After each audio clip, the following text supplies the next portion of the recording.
Colonel Amelia Moreau-Foch strode confidently across the flight line at dawn, her fellow pilots nodding with respect as she approached her aircraft. The mission was critical, everyone knew it, which made General Conrad Weiss's sudden appearance all the more concerning. His face was stone as he pulled her aside, gesturing for privacy. Their conversation was brief. Other pilots watched as Foch's posture shifted subtly. No protest, no argument. She simply handed over her mission tablet with military precision and walked away from her aircraft. In the locker room, she methodically packed her flight gear, pausing only briefly at a photograph in her locker. Faces blacked out, herself in a different uniform. The base commander passed by, his voice low. "Weiss's had it out for you since Kabul. We both know this isn't about readiness." As other pilots boarded transport to the briefing room, Foch walked alone across the base, her eyes catching a satellite dish rotating to track something no one else seemed to notice. "Welcome to the human stories, where dignity speaks louder than words. From which city in the world are you watching this video today? If stories of hidden courage and redemption move you, please consider subscribing to join our community."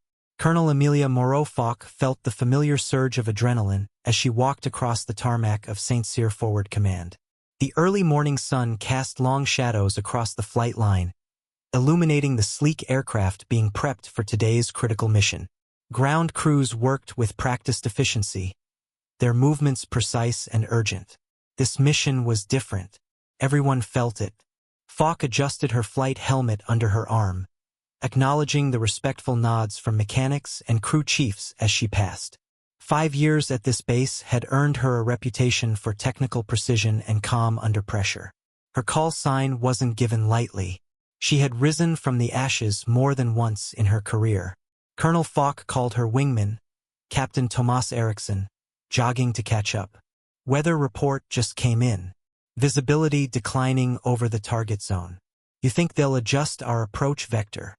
Foch gave a measured nod. Probably.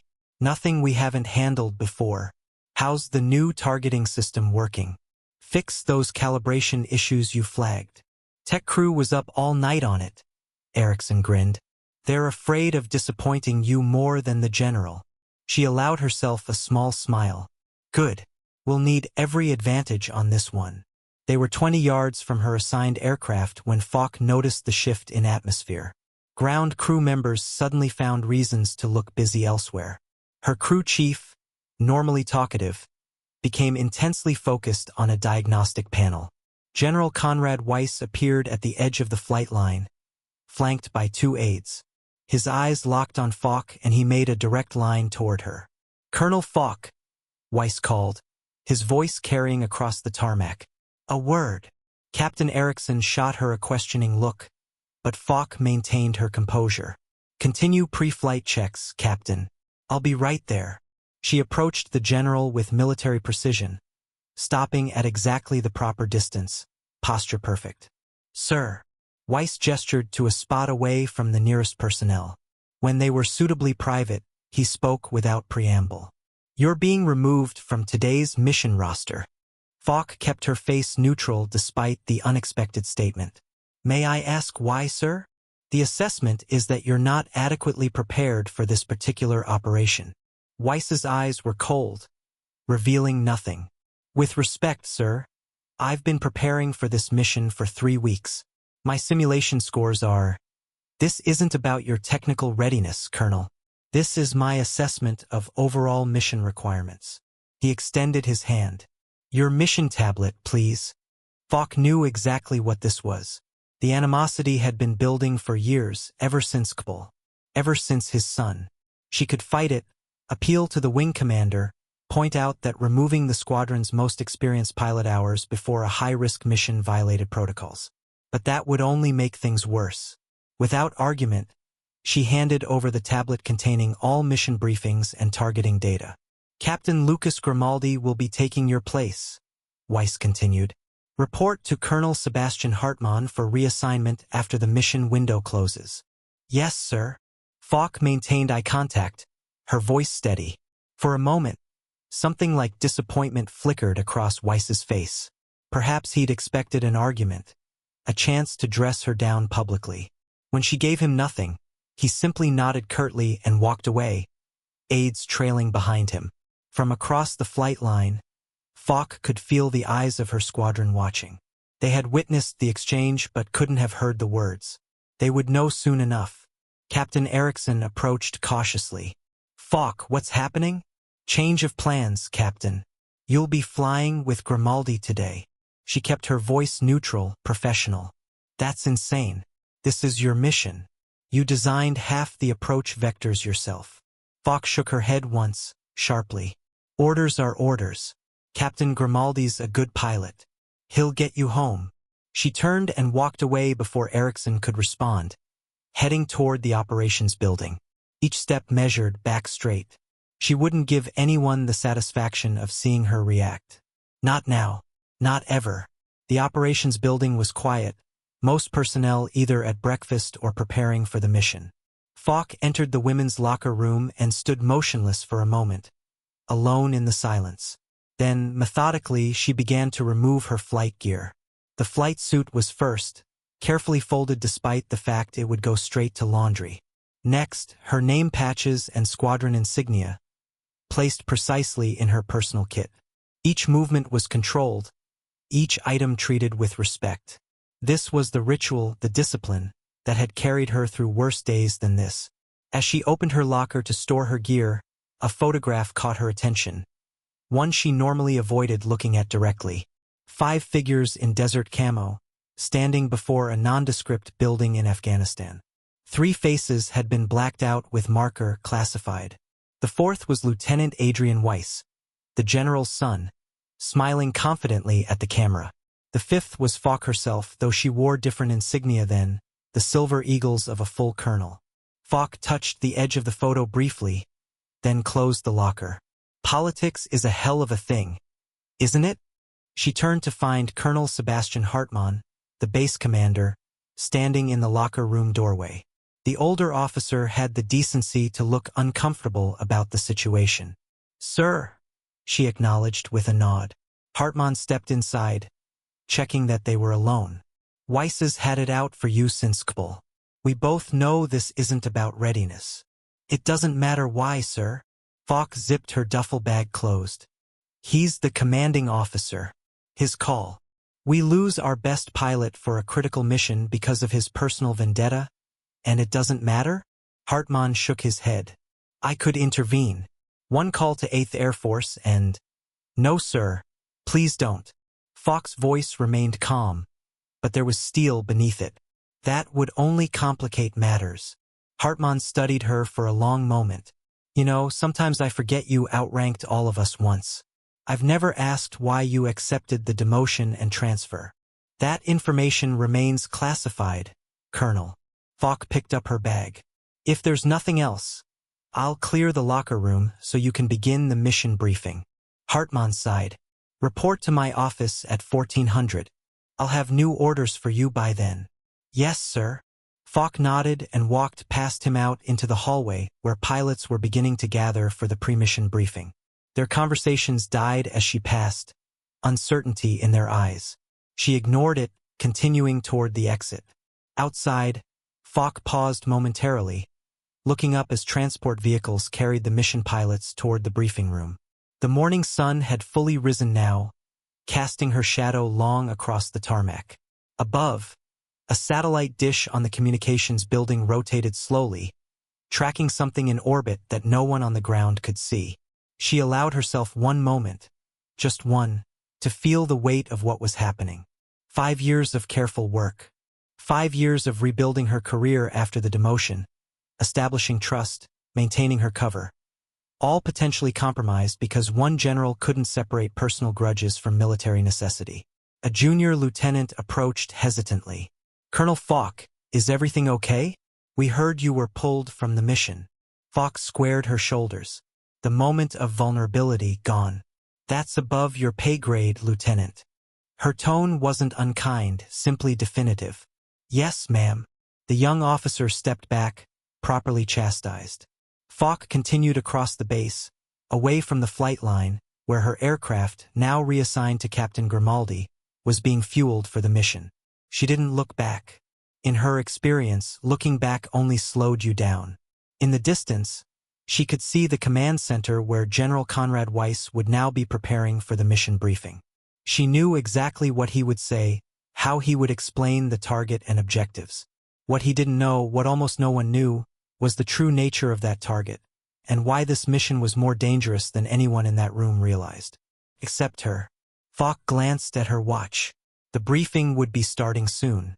She estimated it would take exactly 47 minutes before they realized the critical information they were missing. Information only she possessed. By then it would be almost too late. Almost. Her secure phone vibrated in her pocket. She checked the message. A single line of text from a number identified only as Pentagon SecDev. Standby for direct contact. Authorization. Chess protocol. Falk deleted the message immediately and continued walking. Behind her, the operations of St. Cyr Forward Command continued, pilots and personnel preparing for a mission whose true parameters they didn't understand. Ahead of her lay an uncertain future contingent on decisions about to be made by people with much higher clearance than General Weiss. She had never asked for recognition, had in fact deliberately obscured her past and accepted a reduced rank to ensure the secrecy of the chess protocol. But Falk had also never abandoned a mission, and she wasn't about to start now, regardless of what one vindictive general might think.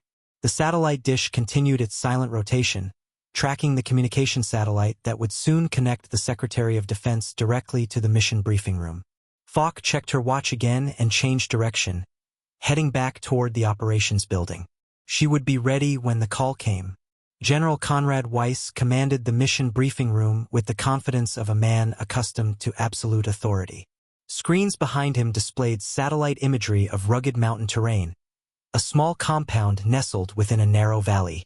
The room was filled with pilots, intelligence officers, and support personnel, all focused intently on the general's words. Operation Nightshade is time-sensitive and critical to national security. Weiss began, his voice resonating through the room. Our target is a weapons research facility with potential WMD capabilities. Intelligence suggests they are in final testing phases for a new delivery system. He gestured to the tactical officer, who brought up a three-dimensional rendering of the target area. We have a narrow window. Stealth approach is mandatory. The nearby air defense network makes this a high-risk insertion, but the intelligence value justifies the risk. Captain Tomas Eriksson, seated in the front row, shifted uncomfortably. The empty seat beside him, where Falk should have been, felt conspicuous in its vacancy. Captain Lucas Grimaldi will lead the primary strike team, Weiss continued, nodding to the pilot who had replaced Falk. Captain Eriksson will provide tactical support. The remaining squadron will maintain perimeter security to ensure the extraction corridor remains open. Grimaldi sat straighter, the unexpected promotion clearly bolstering his confidence. Thank you, sir. I'm prepared to execute. Weiss acknowledged him with a curt nod before continuing. Major Carson, the senior intelligence officer, stepped forward. His usual confidence seemed somewhat diminished as he brought up the technical schematics on the main screen. The primary objective is data acquisition from their central servers, followed by precision strikes on the testing facilities. We're particularly interested in this encryption system. He highlighted a portion of the schematic, then paused, studying it with visible concern. Sir, I must note that this encryption architecture is unlike anything we've encountered in the region. It bears similarities to advanced quantum protection systems that should be well beyond the capabilities of this group. A female analyst near the back of the room, Commander Alina Petrovich from Naval Intelligence, leaned forward intently. Major, those signatures match chess protocol parameters. If that's the case, we need specialized access protocols to prevent triggering the failsafe mechanisms. Weiss's head snapped toward her. Commander, that assessment is out of line. Chess protocol is not relevant to this briefing. With respect, General, Petrovich persisted. These signatures are unmistakable. I worked peripheral support on related systems during my time at Fort Me. If this is derived from chess architecture, standard infiltration methods will trigger. That's enough, Commander. Weiss cut her off sharply. Your speculation is not helpful. This is a straightforward data extraction and strike mission. The room fell uncomfortably silent. Captain Erickson exchanged glances with another pilot, both clearly sensing the unusual tension. A junior communications officer whispered to his colleague, just loud enough to be heard, "Wasn't Falk part of some classified program before she transferred here?" His colleague nudged him to be quiet, but the damage was done. The question hung in the air, unpressed, but suddenly present in everyone's mind. Weiss ignored the whispers, pressing forward with the briefing. "Weather report?" The meteorological officer cleared his throat. "Conditions are deteriorating, sir. Cloud cover increasing, with potential thunderstorm activity developing over the target area. Visibility will be reduced to less than 2 miles by estimated time of arrival." "Security assessment?" Weiss demanded. "Satellite imagery from 30 minutes ago shows increased movement at the facility," the security analyst reported, bringing up fresh images. "Guard patrols have doubled and they've activated additional radar systems. It appears they may have been alerted to potential action.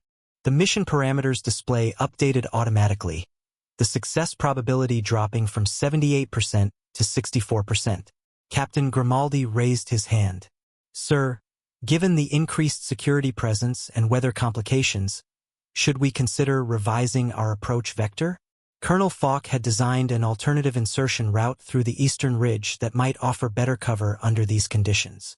Weiss's jaw tightened visibly. "Captain, I've made my decision about the roster and the approach. We're proceeding as planned. Colonel Falk is not part of this operation. Is that clear?" "Yes, sir," Grimaldi responded, properly chastised. The tension in the room had reached uncomfortable levels when the door suddenly burst open. A lieutenant from communications rushed in, looking slightly disheveled and very concerned. "General Weiss, sir," he reported breathlessly. "The Secretary of Defense is on secure line 1. He's requesting immediate connection to this briefing." Weiss couldn't fully hide his surprise. "The Secretary himself?" "Yes, sir. His office says it's regarding Operation Nightshade. They're insisting on visual connection to the entire briefing room." Weiss hesitated only briefly. "Patch him through to the main screen." The tactical display flickered, then resolved into the image of the Secretary of Defense, seated in what was clearly a secure briefing room at the Pentagon. Several uniformed officers and civilians were visible behind him, their expressions grave. The Secretary himself looked stern, his normally diplomatic demeanor replaced by unmistakable authority.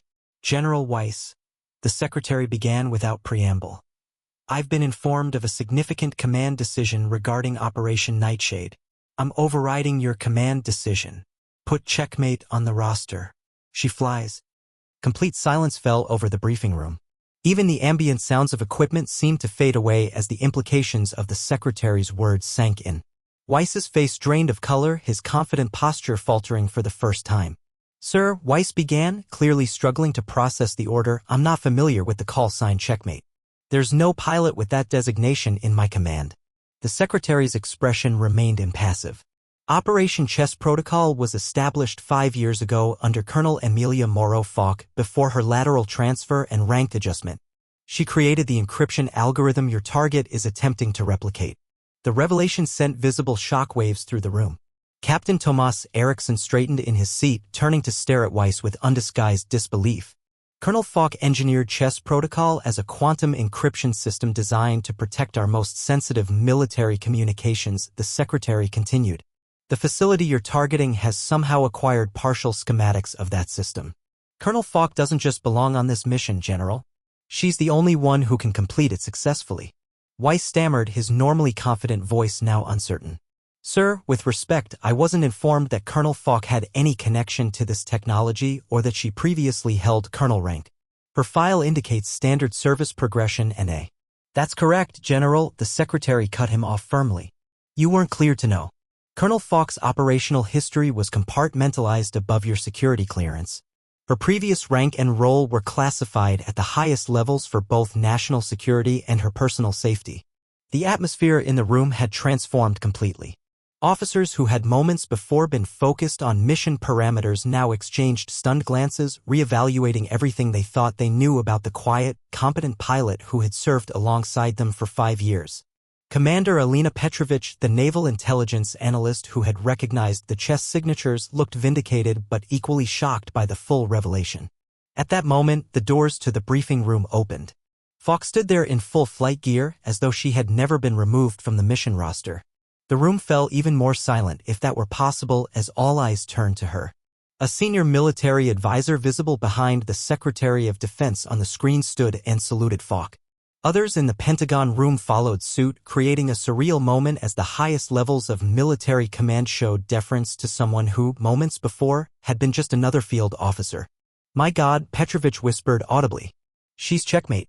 Falk walked calmly to the front of the room, her bearing now subtly different, more assured, more commanding. She stopped beside General Weiss and addressed the secretary directly. "Sir, I'm prepared to resume command of the mission." The secretary nodded. "Proceed, Colonel." The use of her former rank was not lost on anyone in the room. Weiss appeared completely blindsided, struggling to reconcile the pilot he had deliberately sidelined with the clearly high-level operative now revealed before him.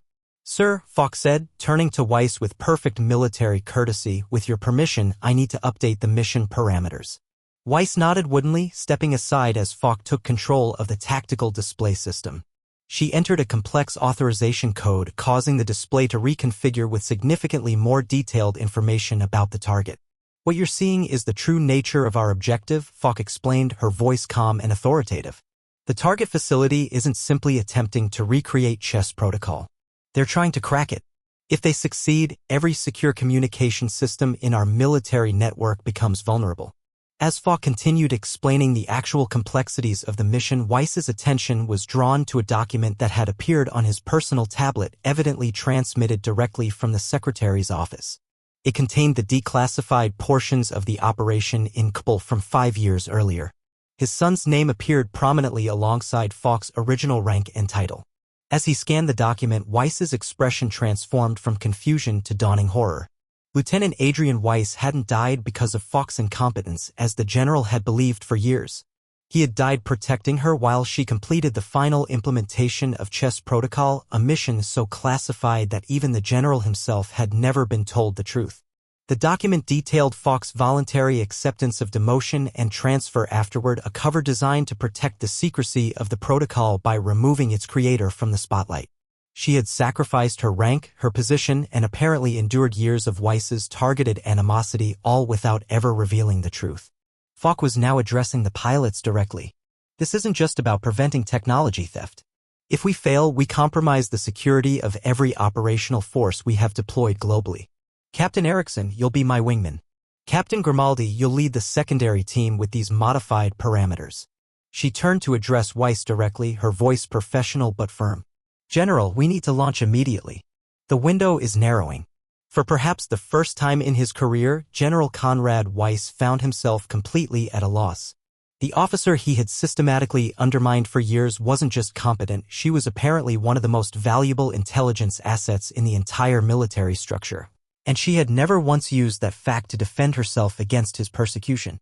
"Of course," he managed finally. "The mission is yours, Colonel." Falk nodded once, then turned back to the room full of pilots. "Gear up. We launch in 15 minutes. The briefing room erupted into activity, officers and pilots moving with renewed purpose. As Falk headed for the door, Weiss noticed that every person she passed straightened slightly, offering subtle nods of newfound respect. The transformation was complete. The truth had been revealed. And nothing would ever be the same again. The flight line erupted into a flurry of focused activity as pilots rushed to their aircraft. The mission's urgency had taken on new meaning after Falk's revelations. Ground crews worked with renewed intensity, their movements sharp and efficient. The earlier confusion had been replaced by clear purpose. Falk strode toward her aircraft, her posture reflecting the authority she had concealed for years. Crew chiefs and technicians who had always respected her abilities now regarded her with something approaching awe. The transformation wasn't lost on her, but she remained focused on the mission ahead. Captain Tomas Eriksson jogged to catch up with her, adjusting his flight helmet. "I always knew you were overqualified for this outfit," he said, attempting levity to mask his shock. "But Colonel, creator of chess protocol, that's a hell of a secret to keep." Focus on the mission parameters, Captain, she replied, professional but not unkind. This target is more complex than anything we've tackled before. Yes, ma'am, Erickson responded, the slight change in his tone acknowledging her true authority. As Falk approached her aircraft, she saw General Weiss walking rapidly across the tarmac toward her. His face was a complex mixture of emotions, shock, confusion, and something that might have been remorse. The ground crew discreetly found reasons to check other parts of the aircraft, giving them privacy. Colonel Weiss began, then corrected himself. Major, I need to address what happened. Falk met his gaze directly. This isn't the time, sir. We have a critical window that's closing. I need to say this, Weiss insisted, his voice uncharacteristically uncertain. I just read the file on CBL. I didn't know about your demotion after the operation, about what you sacrificed to protect the protocol, about what really happened with Adrian. Her expression remained professional, but her eyes softened slightly at the mention of his son. Your son was a hero, sir. He knew the risks of chess protocol. So did I. Now we have a mission to complete. Weiss nodded stiffly, military bearing reasserting itself. The secretary was right. You're the only one who can lead this. I won't interfere further. Falk acknowledged this with a slight nod, then turned toward her aircraft. Before climbing into the cockpit, she paused as Erickson approached for final instructions. Orders, Falk. Stay tight on my wing during insertion, she replied, her voice shifting to pure tactical precision. The valley has crosswind patterns that don't show up on standard readings. We'll need to modify our approach vector at these coordinates. She handed him a data card. Download this to your navigation system.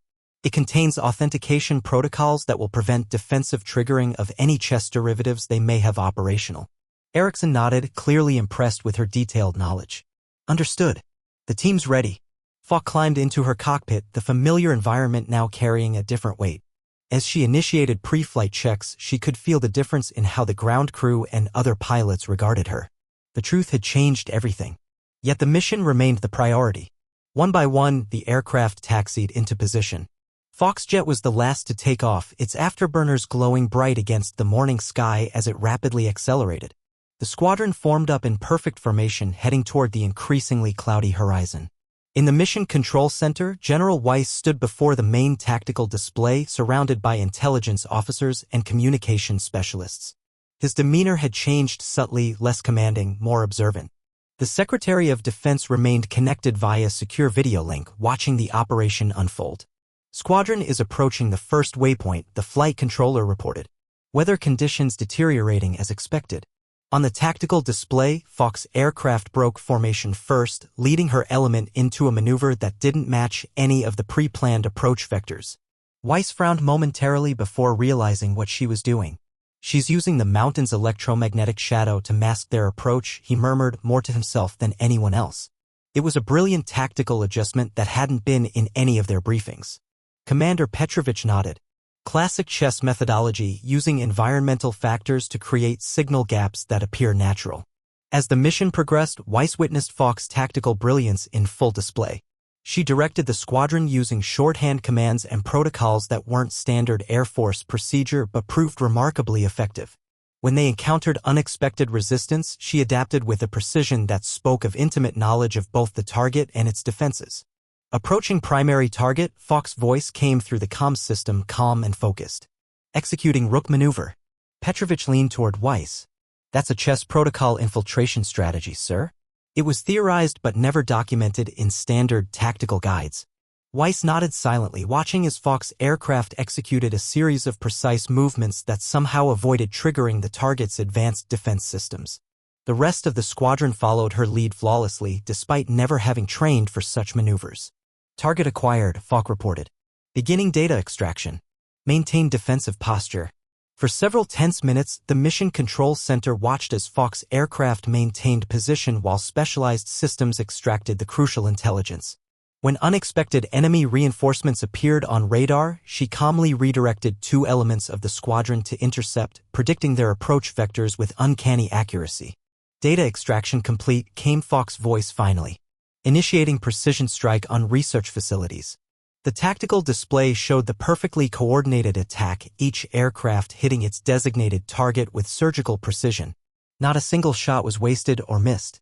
Target neutralized, the communications officer reported with evident relief. Chess protocol elements secured. No casualties. A spontaneous cheer erupted in the Mission Control Center, quickly subdued by professional decorum but revealing the tension that had been building. On the secure video link, even the Secretary of Defense permitted himself a small smile of satisfaction. "Well executed, Colonel," he said, using Falk's former rank without hesitation. "Bring your team home." "Yes, sir," Falk responded simply. As the squadron returned to base, General Conrad Weiss found himself watching the tactical display with new eyes. The woman he had systematically undermined for years had just executed one of the most flawless special operations he had ever witnessed, and she had done it after years of accepting his unwarranted animosity without complaint or explanation. The landing operations proceeded with textbook precision. When Colonel Amelia Moreau Falk's aircraft taxied to a stop on the flight line, something unexpected happened.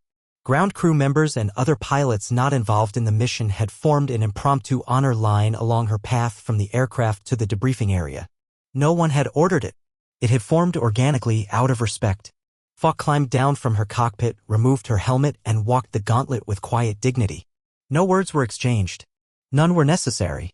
The pilots who had flown with her followed, the shared experience having forged a new understanding that transcended ordinary squadron bonds. The debriefing was comprehensive but quick. Falk's detailed knowledge of both the target and the extracted data allowed for rapid assessment of the mission success. When it concluded, she found herself alone with General Weiss in his office. The evening sun cast long shadows through the windows as Weiss silently placed a folder on his desk and pushed it toward her. Inside were the fully declassified documents relating to the Kabul operation 5 years earlier. Photos showed Falk, then Colonel Falk, working alongside Lieutenant Adrian Weiss on the original chess protocol implementation.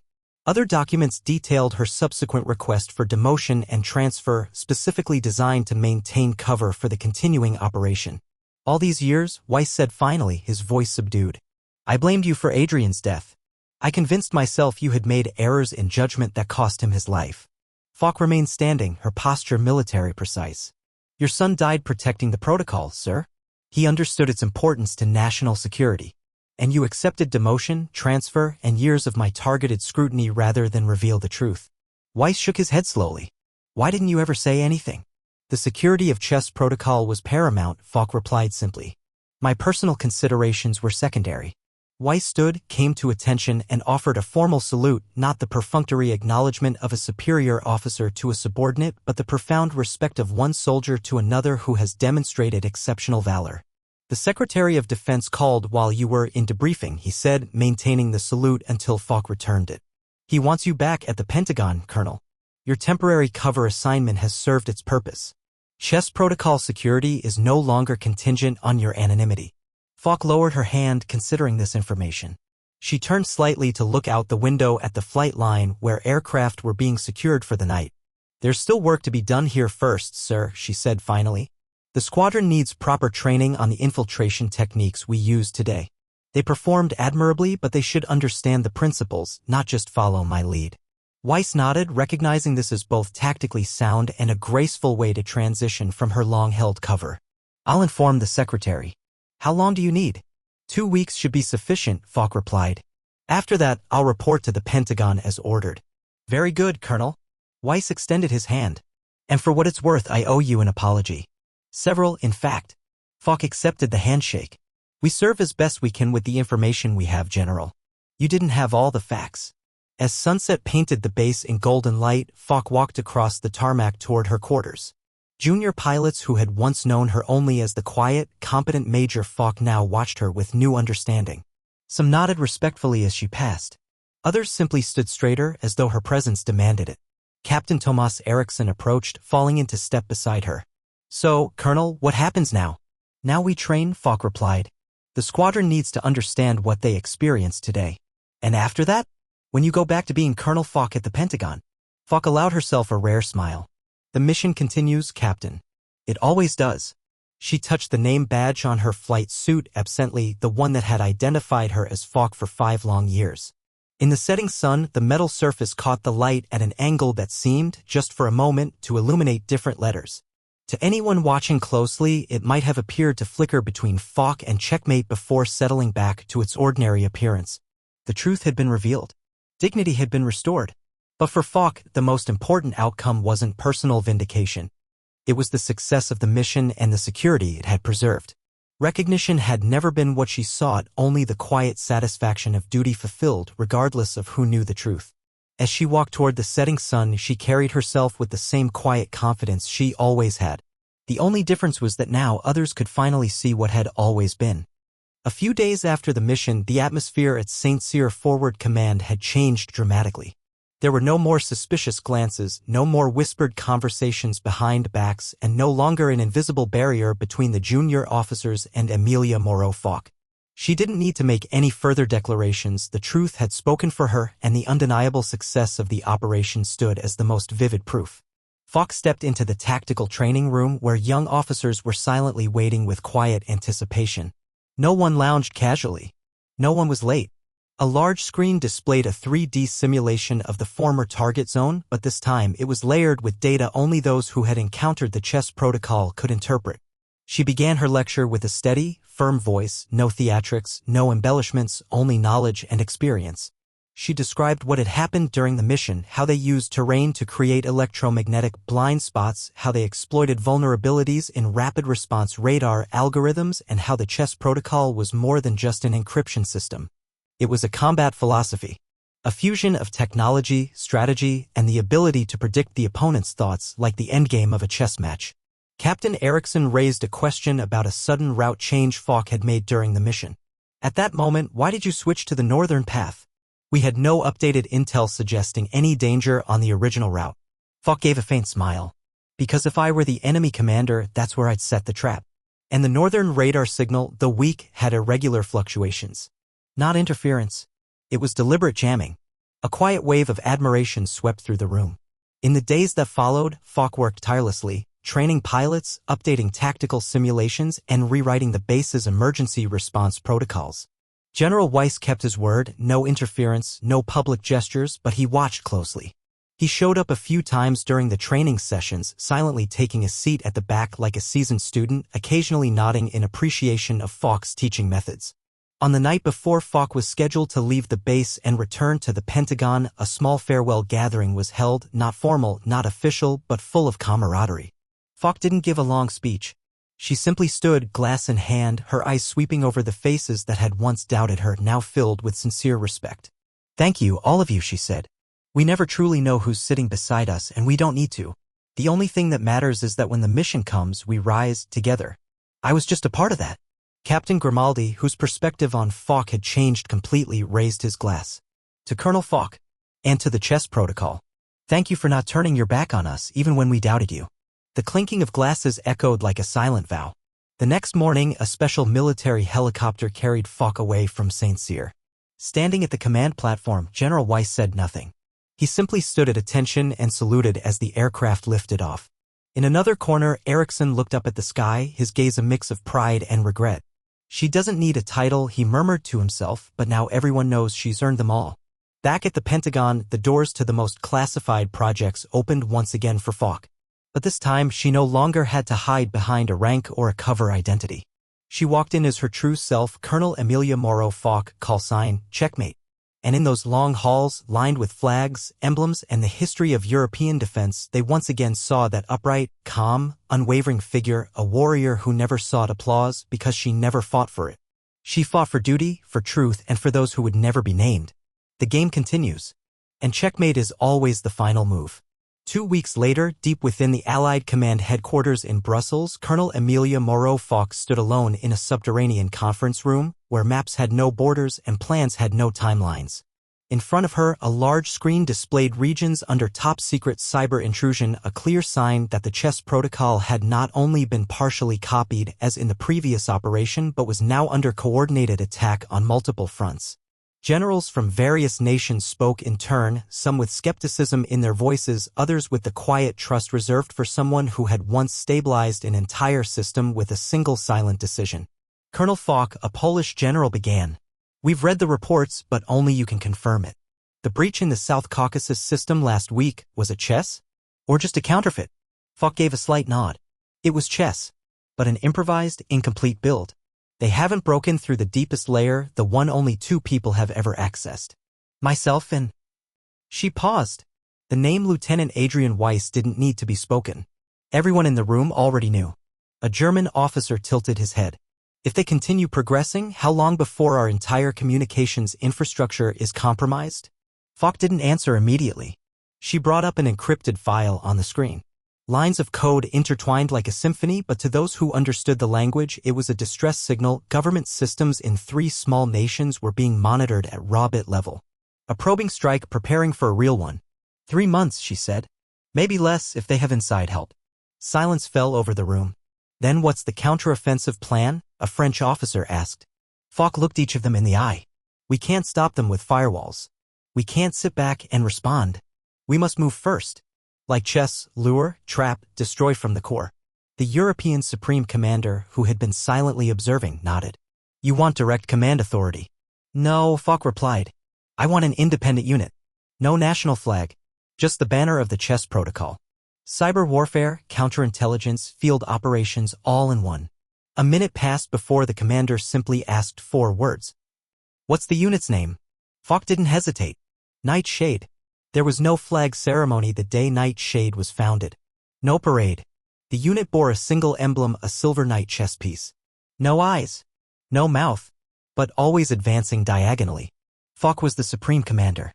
Only the allied commanders could coordinate with her. In the 3 months that followed, Nightshade dismantled 8 covert signal stations across Eastern Europe, reverse-engineered 2 hybrid enemy algorithms, and neutralized a ghost satellite that had shadowed NATO's defense net for nearly a year. Officially, Nightshade didn't exist. Officially, Colonel Emilia Moreau Falk was a senior strategic advisor at the French Ministry of Defense. Unofficially, the codename Checkmate began appearing in internal intelligence briefings more frequently than major terrorist networks. One quiet winter night, as snow dusted the empty runway of a Norwegian military airbase, a young pilot, fresh from completing Nightshade training, quietly asked Falk as they checked the aircraft before their first deployment. Commander, why have you never let anyone know the truth? About your real rank. About everything? Falk tightened her helmet strap, then looked up at the pitch-black sky, starless and silent. Because true victories, she said, are the ones no one knows ever happened. And the world stays at peace. The pilot nodded, understanding more than any tactical lesson ever taught. It was the only answer he needed. She climbed into the cockpit. The green signal light blinked silently. In the reflection of the control panel glass, the name on her badge shimmered under the runway lights. Falk, then Checkmate, then Falk again. And as always, she never looked back. Because for Checkmate, victory was never the end. It was always the first move.